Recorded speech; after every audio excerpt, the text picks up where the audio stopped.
சின்ன குழந்தையா நான் அங்கே போனேன். அங்கே இருந்த மாந்தோப்பில் ஆஃப் சீசன் அங்கே மாங்காய் முளைக்கும், ஏவிஎம்ல மட்டும், வேற எங்கேயும் இருக்காது. அதுக்கு காரணம் அவங்க கண்டினியூட்டிக்காக மாம்பழத்தையும் செஞ்சு வச்சிருவாங்க. நான் அதை போய் முதல்ல அந்த மண்ணு மாம்பழத்தை கடிச்சிட்டு அதுக்கப்புறம் சினிமானா என்னன்னு புரிஞ்சுக்கிட்டேன் நான். ஆக என்னை அந்த வயசுல இருந்து பார்த்துக்கிட்டு இருந்தாங்க. இவங்க படத்துக்கு வைத்த டைட்டில் எல்லாமே ஒரு குழந்தைய கொஞ்சம் மாதிரி தான் எனக்கு வச்சிருக்காங்க.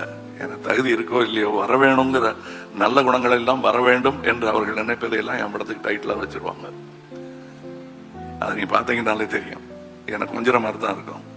அவருக்கு எந்தெந்த விஷயங்கள் பொருந்துமோ அதெல்லாம் எனக்கும் பொருந்தும். அவரும் சகல வல்லவர் தான்.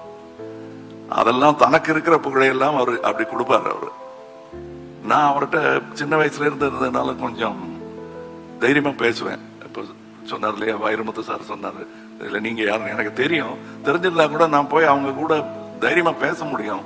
ஒரு முதலாளி அப்படிங்கிறது எனக்கு புரியறதுக்கே ரொம்ப நாள் ஆச்சு.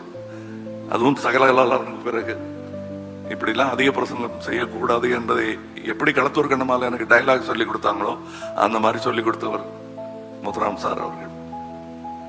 இப்ப எனக்கு வாழ்நாள் சாதனையாளர் விருது ஒரு வர முடியல. அவர் தான் போய் அங்க அவர் பேசினது எனக்கும் ஏவிஎம்முக்கும் உள்ள தொடர்பு என்ன என்பதை உங்களுக்கு விளக்கும்.